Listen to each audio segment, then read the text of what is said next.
नमस्कार साथियों, स्वागत है आपके अपने यूट्यूब चैनल एजुकेशनल ज्ञान केंद्र पे। आज हम लोग कक्षा 12वीं बायोलॉजी के प्रथम पाठ जीवों में जनन के नोट्स को देखेंगे, जिसे आप कॉपी पे लिख के क्लास 12th बोर्ड की तैयारी कर सकते हैं। आशा करता हूँ आपको यह वीडियो अच्छा लगे, इसलिए वीडियो में शुरुआत से लेके अंत तक ज़रूर बने रहिएगा। इस चैनल के माध्यम से आपको क्लास 12th बायोलॉजी के संपूर्ण पाठ का नोट्स प्रोवाइड कराया जाएगा। तो जीवों में जनन में पहला टॉपिक आता है जीवन अवधि। किसी भी जीव के जन्म से लेकर के उसके प्राकृतिक मृत्यु तक के समय को जीवन अवधि कहते हैं। अर्थात कोई भी जीव कब उसका जन्म हुआ है और अपने जन्म से लेकर के उसकी प्राकृतिक मृत्यु, मतलब अर्थात एक तरफ से बोल दें तो उसके बुढ़ापा में वृद्धावस्था तक जब वह जीवित रहता है, कोई भी आकस्मिक दुर्घटना के कारण उसकी मृत्यु नहीं होती है, प्राकृतिक मृत्यु उसकी होती है, तो वह उस व्यक्ति का जीवन अवधि कहलाता है। इसके बाद वाला टॉपिक है अधिकतम जीवन अवधि। अंग्रेजी में बोले तो मैक्सिमम लाइफ स्पैन। इसमें आता है किसी जाति की जनसंख्या में एक जीव के द्वारा जीवित रहा गया अधिकतम आयु को अधिकतम जीवन अवधि कहते हैं। अर्थात कोई भी व्यक्ति है, जब से उसका जन्म हुआ है वह किसी और व्यक्ति की तुलना में कितना ज़्यादा दिन जीवित रह सकता है, वह उसकी अधिकतम जीवन अवधि कहलाती है। इसके बाद औसत जीवन अवधि। औसत का अर्थ होता है एवरेज, अर्थात कम। तो किसी भी जाति की कुल जनसंख्या के औसत आयु को जीवन अवधि कहते हैं। अर्थात कोई भी जीव कम से कम कितना दिन जीवित रह सकता है, वह उसकी औसत जीवन अवधि कहलाती है। कोई भी जीव है उसका कुछ जीवन अवधि होता है जो कि आपकी बोर्ड के परीक्षा में पूछा जाता है, उसके बारे में हम लोग कुछ जानते हैं। तितली 1 से 2 सप्ताह तक जीवित रहती है।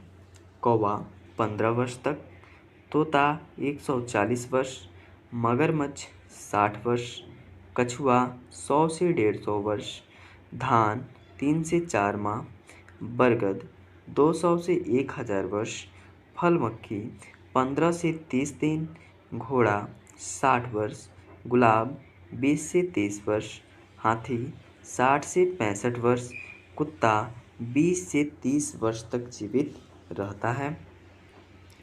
उसके बाद केला 13 वर्ष और गाय 15 वर्ष तक जीवित रह सकती है। नोट: किसी भी जीव का जीवन अवधि उसके शरीर के आकार पर निर्भर नहीं करता। जैसा कि अगर हम आपसे बोलें कि केला का पेड़ बड़ा होता है गाय की तुलना में, तो केला अधिक दिन जीवित रहेगा, गाय कम दिन जीवित रहेगी, यह कोई अचानक वाली बात नहीं है। उसके शरीर पर यह निर्भर नहीं करता है कि वह कितने दिन तक जीवित रह सकता है। जैसे कि कौवा और तोता का शरीर और आकार लगभग समान होता है। कौवा को देखिएगा और तोता को, उनका शरीर लगभग एक समान होता है, रंग में फ़र्क होता है, लेकिन जो शरीर का वजन दिखाई देता है वह एक ही प्रकार से उनकी संरचना और वजन दिखाई देता है, लेकिन जीवन अवधि में बहुत ज़्यादा अंतर होता है। लेकिन कौवा और जो तोता होता है उसकी जीवन अवधि में काफ़ी ज़्यादा अंतर होता है। जैसा कि आप लोग, कौवा 15 वर्ष तक ही जीवित रहता है और तोता 140 वर्ष जीवित रह जाता है। यह बहुत बड़ा अंतर। इससे यह साबित होता है कि कोई भी जीव कितना दिन जीवित रह रहा है, कितना जल्दी उसकी मृत्यु हो जा रही है, वह उसके शरीर के आकार पर निर्भर नहीं करेगा। अब आते हैं जीवन चक्र की अवस्थाएं, फेज ऑफ लाइफ साइकिल। तो जीवन चक्र की 3 अवस्थाएं होती हैं। पहला किशोरावस्था या कायिक प्रावस्था, दूसरा जनन अवस्था और तीसरा जीर्णता या वृद्धावस्था। तो किशोरावस्था या कायिक अवस्था यह जीव के जन्म से लेकर परिपक्वता के बीच की वृद्धि की अवधि है।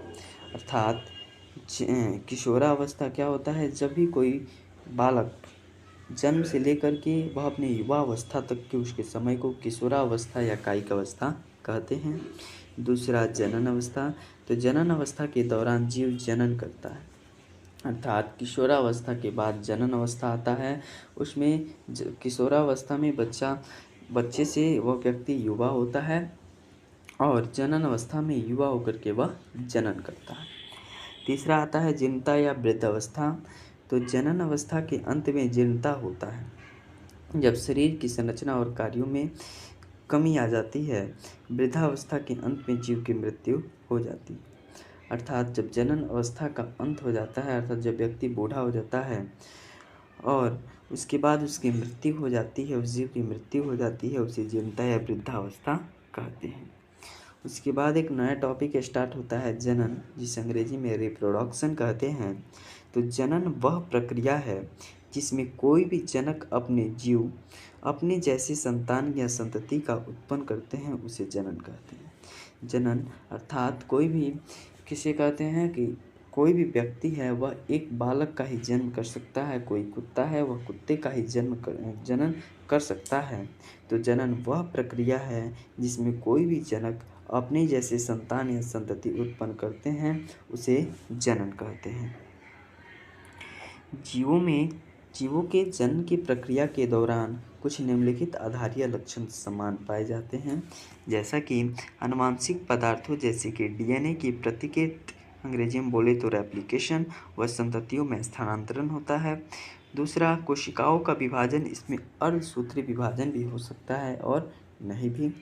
तीसरा, स्वन्य के समान नई संततियों का निर्माण, संतति में वृद्धि होती है, उसमें परिपक्वता आती है तथा इसके बाद वह नई संतति को जन्म देता है।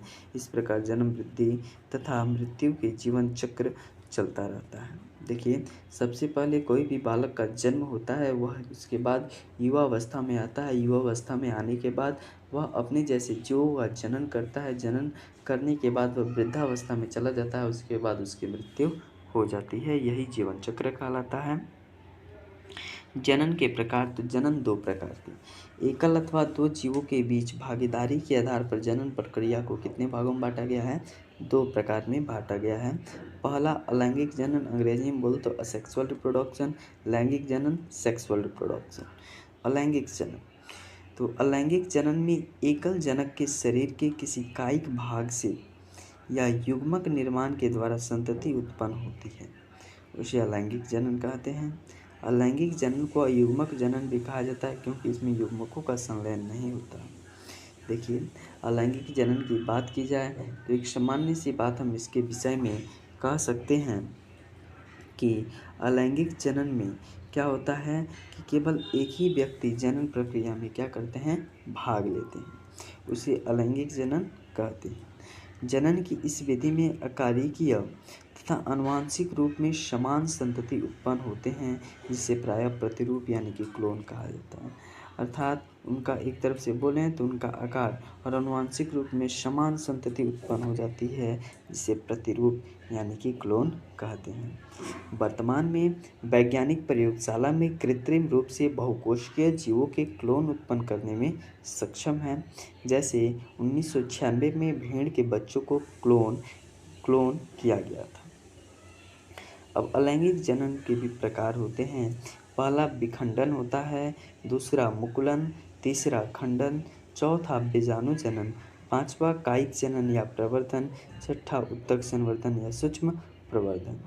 विखंडन, अलैंगिक जनन का वह विधि जिसमें कोई एक कोशिकीय जीव विभाजित होकर के दो या दो से अधिक संतति का निर्माण करता है, उसे विखंडन कहते हैं। विखंडन वह विधि है जिसमें क्या होता है, एक कोशिकीय जीव जो होता है वह विभाजित होकर के, चूंकि यह अलैंगिक जनन तो इसमें एक कोशिकीय जीव का ही निर्माण होता है, तो एक कोशिकीय जीव विभाजित होकर के दो या दो से अधिक संतति का निर्माण कर देते हैं, उसे विखंडन कहते हैं।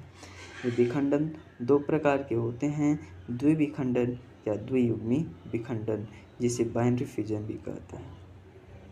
दूसरा होता है बहुयुग्मी या बहुखंडन या बहुयुग्मी विखंडन। तो सबसे पहले द्विखंडन यानी कि द्वियुग्मी विखंडन के बारे में जानते हैं। तो विखंडन का वह विधि जिसमें एक कोशिकीय जीव विभाजित होकर के दो संतति कोशिका का निर्माण करता है, उसे द्विविखंडन कहते हैं।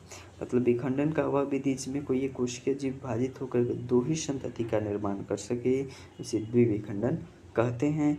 जैसे अमीबा, पैरामीशियम, यूग्लिना इत्यादि। आगे हम लोग कल इसके आगे हम लोग पढ़ेंगे। आज के लिए बस इतना ही। धन्यवाद। अगर आपको यह नोट्स अच्छी लगी हो तो इस वीडियो को ज़्यादा से ज़्यादा शेयर कीजिए अपने दोस्तों में। धन्यवाद।